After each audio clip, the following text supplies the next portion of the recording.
Back to Untitled Creations. இன்னைக்கு வீடியோவில் நம்ம முஸ்லீம் கல்யாணத்துலலாம் ஒரு கேசரி தருவாங்க இல்லையா, அது வீட்டிலே எப்படி பண்ணுறதுன்றது தான் பார்க்க போகிறோம்.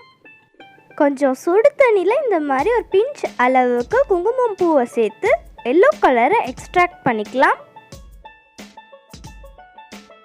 இப்போ ஒரு பேனில் 2 டீஸ்பூன் அளவுக்கு நெய் ஊற்றிக்கலாம்.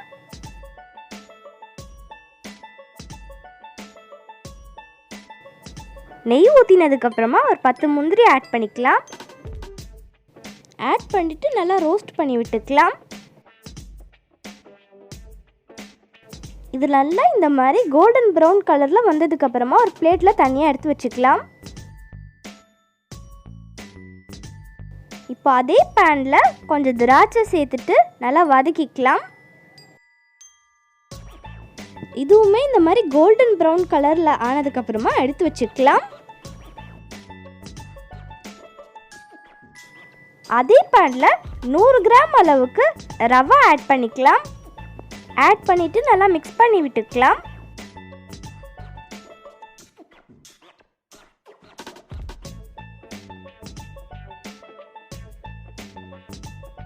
முந்நூறு ml அளவுக்கு சுடு தண்ணி ஆட் பண்ணிக்கலாம்.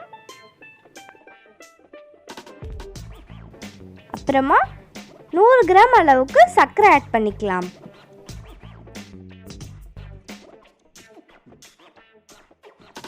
இதெல்லாத்தையும் சேர்த்து நல்லா மிக்ஸ் பண்ணி விட்டுக்கலாம். மிக்ஸ் பண்ணினதுக்கப்புறமா 25 கிராம் அளவுக்கு ஸ்வீட்லெஸ் பால்கோவா ஆட் பண்ணிக்கிறேன். ஆட் பண்ணிவிட்டு நல்லா லம்ஸே இல்லாத மாதிரி மிக்ஸ் பண்ணி விட்டுக்கலாம். கொஞ்சம் சாப் பண்ண பைனாப்பிள் நம்ம ஆட் பண்ணிக்கலாம். 4-5 ட்ராப்ஸ் அளவுக்கு பைனாப்பிள் எசன்ஸ் ஆட் பண்ணிக்கலாம். சாப் பண்ண பைனாப்பிளையும் எசன்ஸையும் சேர்த்து நல்லா மிக்ஸ் பண்ணி விட்டுக்கோங்க. நம்ம குங்குமம் பூலேருந்து கலர் எக்ஸ்ட்ராக்ட் பண்ணி வச்சுருந்தோம் இல்லையா, அது நம்ம ஆட் பண்ணிக்கலாம். இப்போ இது எல்லாத்தையும் சேர்த்து நல்லா மிக்ஸ் பண்ணி விட்டுக்கோங்க.